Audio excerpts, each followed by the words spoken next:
반갑습니다. 오늘은 교육학 개론의 두 번째 시간, 교육 철학에 대해서 살펴보도록 하겠습니다.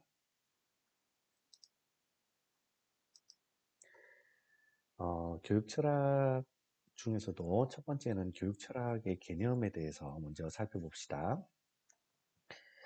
교육 철학의 개념에 대해서 살펴보기 위해서 첫 번째는 철학과 교육 철학의 관계에 대해서 한번 살펴보죠.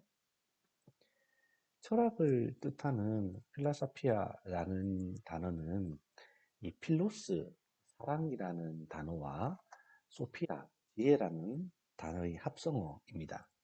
그러니까 필로소피아라는 단어는 지혜에 대한 사랑 또는 지혜를 사랑한다 이런 의미를 가지고 있겠죠. 그런데 여기서 사랑에 좀 더 중점을 두느냐 아니면 지혜에 좀 더 중점을 두느냐에 따라서 필로소피아의 개념이나 뜻이 좀 달라집니다. 우리가 흔히 알고 있는 대표적인 철학자인 소크라테스나 플라톤 같은 철학자들은 사랑을 훨씬 더 강조했습니다. 그래서 자기가 무지한 것을 깨닫고 보다 나은 지혜를 향해서 끊임없이 노력하는 활동이 바로 철학이다라고 얘기를 했죠. 하지만 플라톤의 제자였던 아리스토텔레스는 생각이 조금 달랐는데요.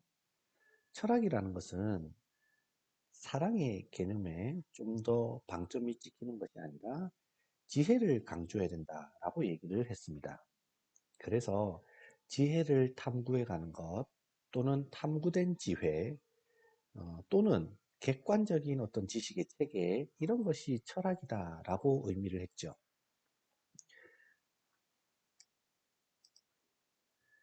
철학에 대한 이렇게 서로 다른 두 가지의 생각은 교육 철학에도 영향을 미쳤는데요.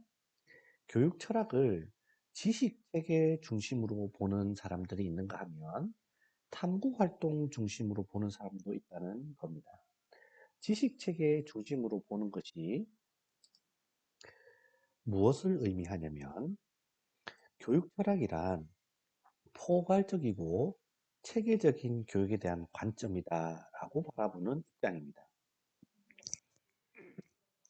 그래서 이런 입장으로 교육 철학을 바라보면 여기에는 공자나 주의 같은 교육 사상가들과 진보주의, 실존주의 그런 것과 같은 교육 이론 등을 주로 다루게 됩니다. 여기죠, 여기. 그래서 위대한 사상이나 어떤 이즘들, 어떤 주의들 이런 것에 대해서 포괄적이고 체계적인 관점이나 이론들을 다루게 되지요.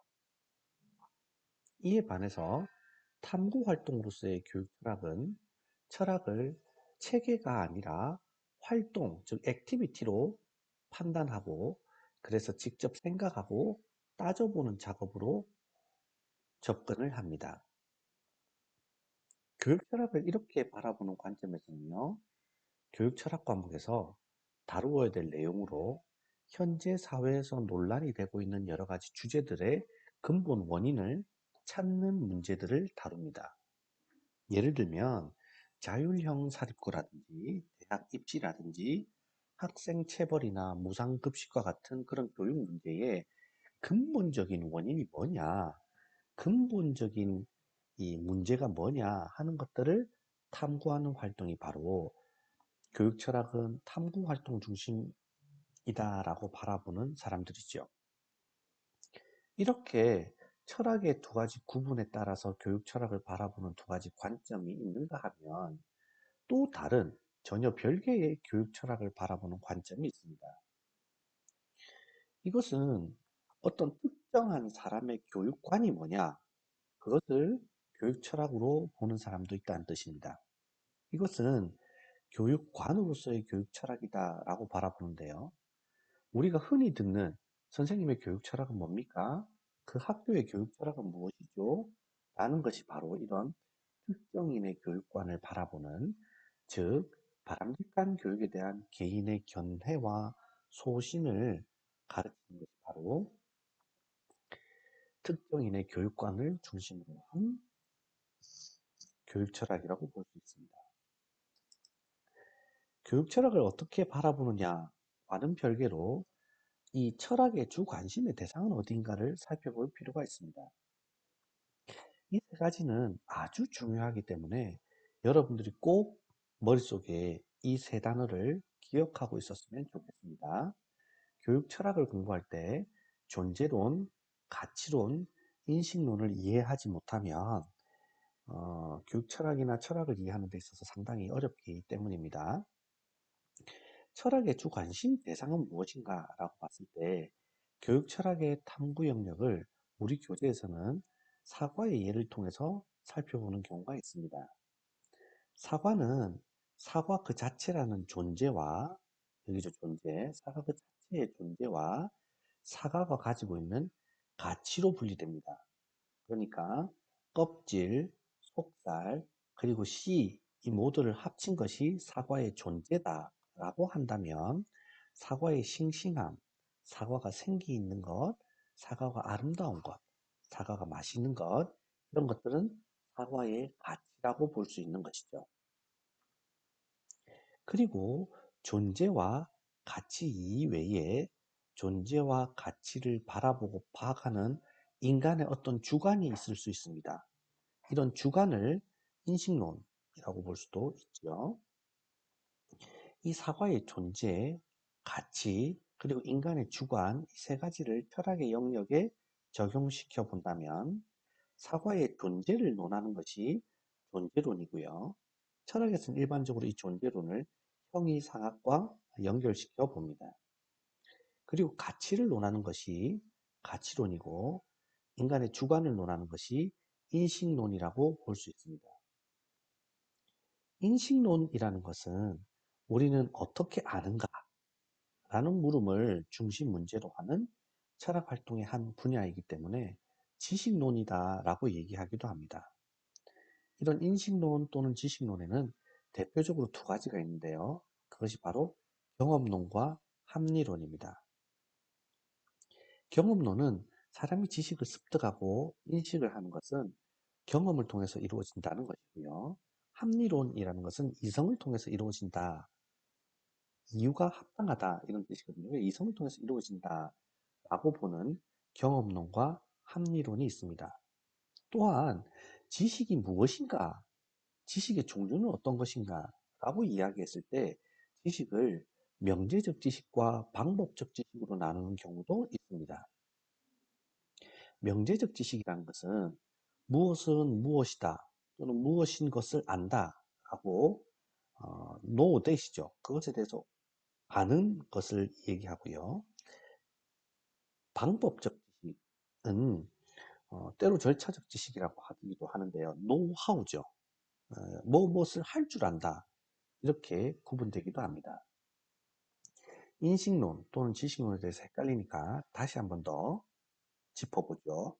인식론 또는 지식론이라는 것은 우리는 어떻게 그 무엇을 알아가는가와 관련된 것인데 어떻게 그 무엇을 알아가는 것을 경험을 통해 안다라고 하는 경험론자 입장이 있고 이성을 통해 알아간다 하는 합리론적 입장도 있습니다.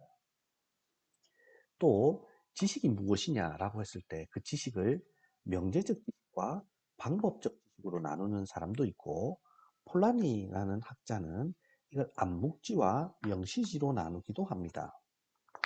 즉 암묵지라는 것은 학습이나 경험을 통해서 자기가 습득해서 개인 안에 체화되어 있는 것, 즉 밖으로 드러나지 않는 그런 것들 암묵지 또는 암묵적 지식이다라고 합니다. 언어나 문자로 표현하기 어려운 겉으로 드러나지 않은 지식 같은 것들을 말한다고 할 수 있겠죠. 하지만 명시지 또는 형식지 또는 명시적 지식이라는 것은 암묵지와 반대되는 개념인데요. 이것은 언어나 문자를 통해서 겉으로 표현되는 지식으로서 문서화나 데이터화된 지식이라고 볼 수 있습니다.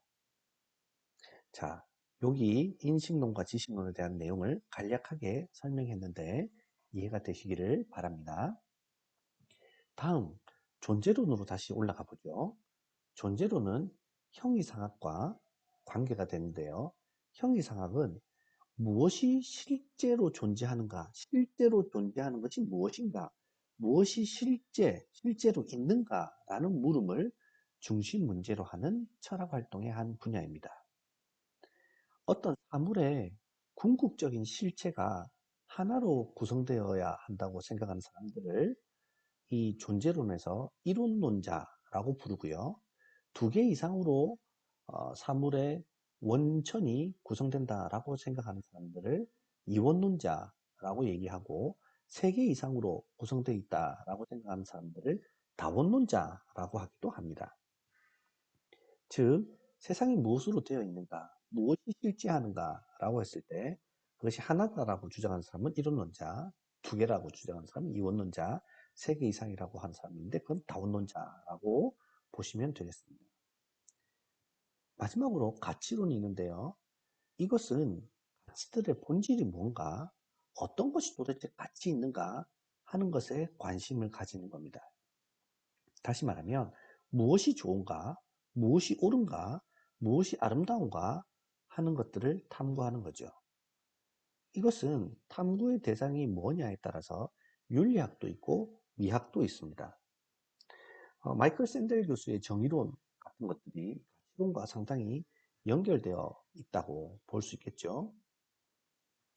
이제 교육 철학을 조금 더 명확하게 하기 위해서 교육 철학을 교육 과학과 한번 비교해 봅시다.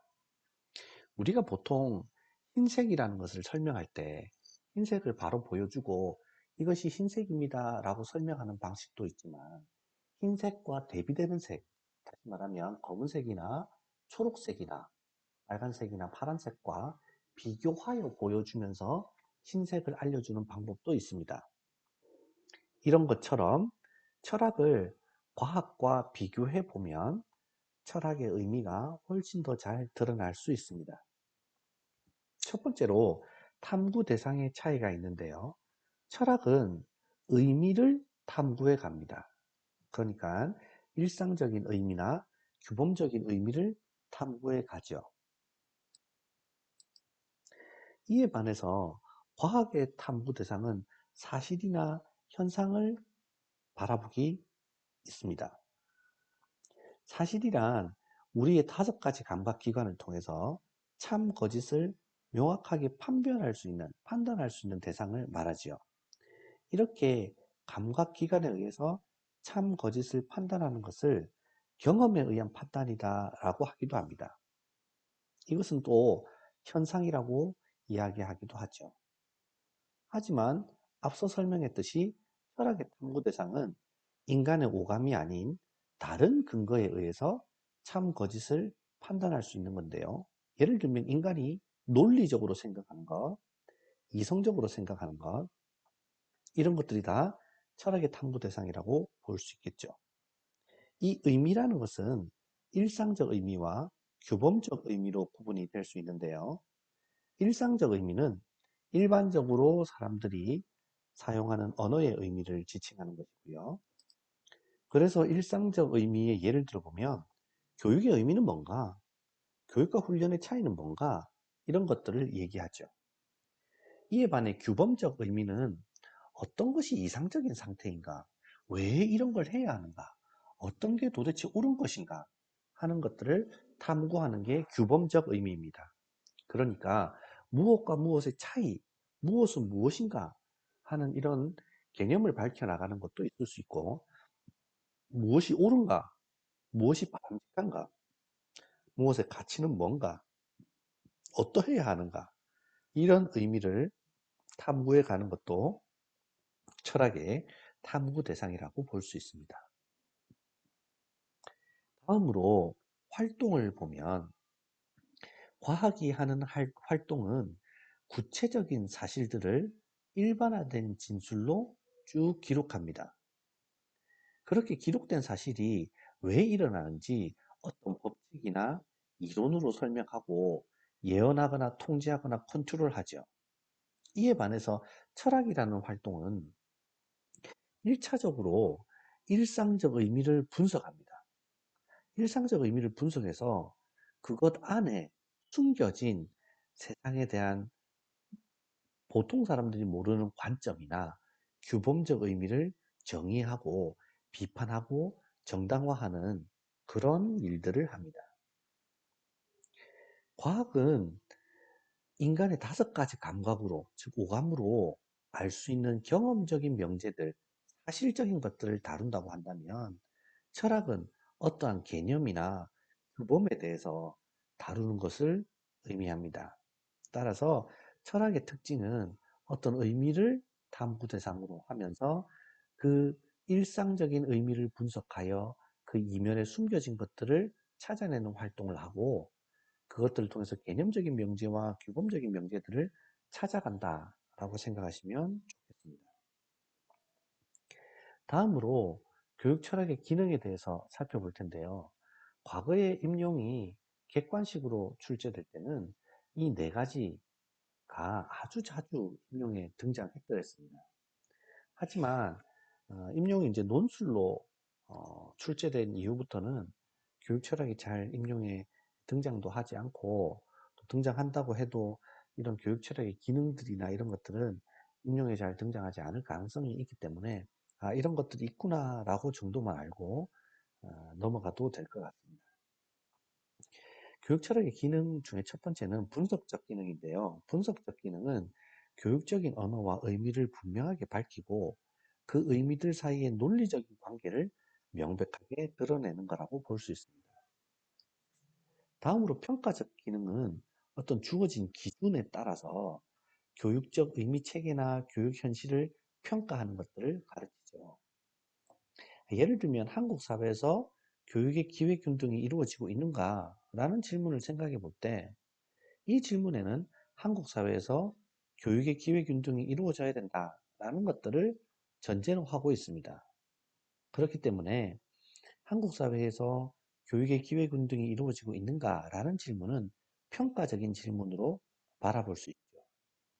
근데 이 질문에 답하기 위해서는 교육의 기회 균등이라는 것이 무엇인가 하는 개념이 분명하게 선행되어야 되겠죠.